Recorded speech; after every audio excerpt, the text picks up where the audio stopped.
I was never one to believe in fate, but the moment I saw her, I couldn't shake the feeling that our paths were meant to cross. It was a rainy Tuesday afternoon, and I had ducked into my favorite cafe to escape the downpour. The smell of freshly brewed coffee mingled with the sound of rain tapping against the windows. I found a corner table and settled in with my laptop, hoping to get some work done. Then she walked in. She was drenched, her umbrella useless against the ferocity of the storm. Her dark hair clung to her face in wet strands, and her eyes, those striking, emerald green eyes, scanned the room before landing on me. There was a fleeting moment of connection, like an electric current sparking between us. I quickly looked away, my heart inexplicably racing. "Is this seat taken?" she asked, her voice smooth and calming despite the chaos outside.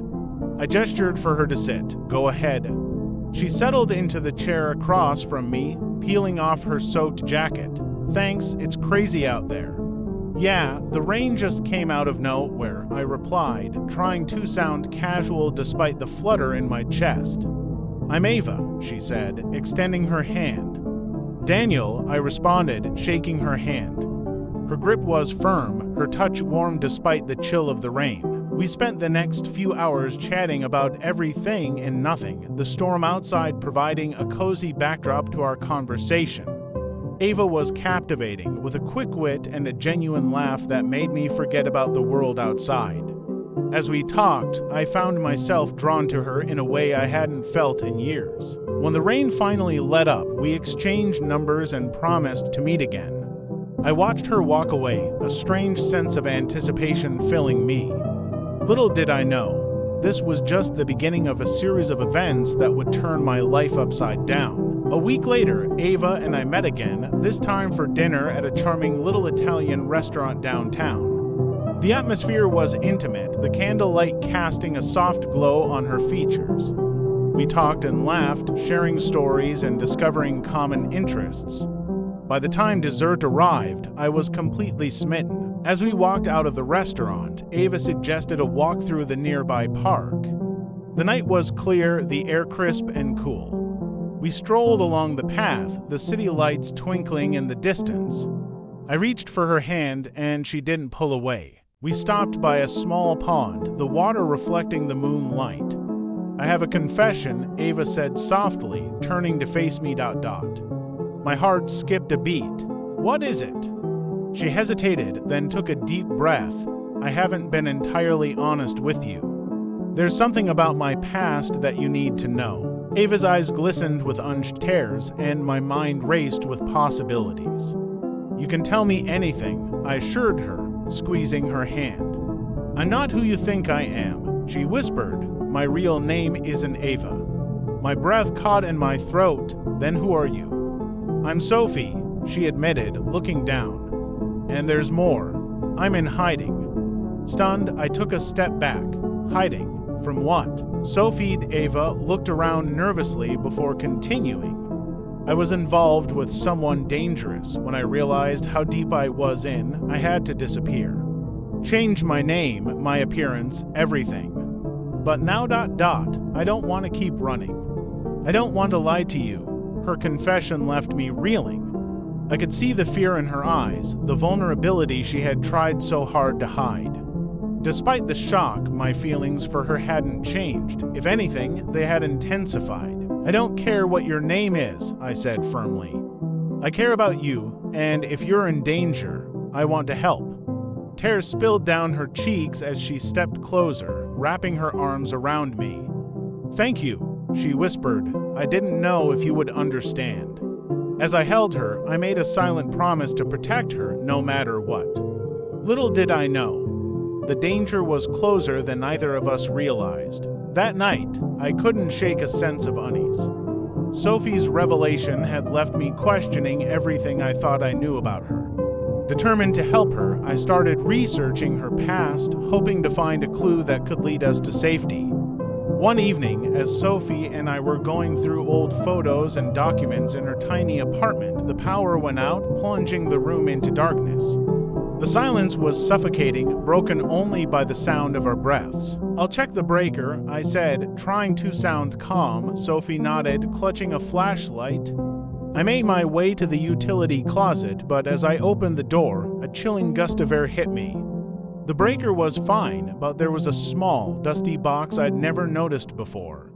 Inside, I found a collection of old, worn photographs, all of Sophie, or rather, Ava with the same man. His face was always obscured, but his presence was undeniably sinister. Suddenly, the flashlight flickered and went out. Panic set in as I heard a soft whisper behind me. I spun around, but there was nothing there. "Sophie," I called out, my voice trembling. No response. I stumbled back to the living room, only to find it empty. The front door was wide open, the cold night air seeping in. My heart pounded as I grabbed my phone and tried calling her, but there was no answer. Days passed with no word from Sophie. I reported her disappearance to the police, but they found no leads. I couldn't shake the feeling that something was watching me, a presence lurking in the shadows of my apartment. I started hearing whispers at night, seeing fleeting shadows out of the corner of my eye. One night, I woke to find Sophie standing at the foot of my bed, her eyes wide and filled with terror. "Sophie!" I exclaimed, reaching out to her. She shook her head violently. "No, you need to leave. He's here." "Who?" I asked, fear creeping into my voice. Before she could answer, the room grew cold, and I felt a heavy weight pressing down on my chest. Sophie screamed as an invisible force dragged her away from me, her nails leaving deep scratches on the wooden floor. I bolted upright, realizing it was a dream, but the scratches on the floor were real. Determined to end this nightmare, I revisited the cafe where we first met, hoping to find some clue to her whereabouts. The barista recognized me and handed over a small, folded note that Sophie had left. "Daniel, if you're reading this, it means he's found me. Don't trust anyone. The man in the photos is not just dangerous. He's not human. He's been haunting me for years. Find Father Matthews. He can help you." With renewed determination, I tracked down Father Matthews, a reclusive priest known for dealing with supernatural occurrences. He listened to my story, nodding gravely. "You're dealing with a demon," he said. "It is latched onto Sophie and now you. We must perform a ritual to banish it." Father Matthews and I prepared for the ritual in my apartment, drawing protective symbols and lighting blessed candles. The air grew heavy and the temperature dropped as we began the incantation. Suddenly, Sophie appeared, her eyes black and devoid of emotion. The demon spoke through her, its voice a guttural growl. "You cannot save her," it taunted. "She belongs to me." Father Matthews continued chanting, his voice steady despite the chaos. I held on to Sophie, trying to reach her beneath the demon's control. "You can fight this," I whispered. "I believe in you." For a moment, her eyes flickered, and I saw the real Sophie fighting to break free. With a final, deafening scream, the demon was expelled, a dark shadow dissipating into the air. Sophie collapsed into my arms, exhausted but free. In the aftermath, Sophie and I moved to a new city, hoping to leave the horrors behind. We found a small, cozy apartment and started to rebuild our lives. The scars of our ordeal remained, but our bond was stronger than ever. Though we knew the past could never be erased, we faced the future with hope. We had survived a nightmare together, and no matter what came next, we knew we could face it as long as we had each other.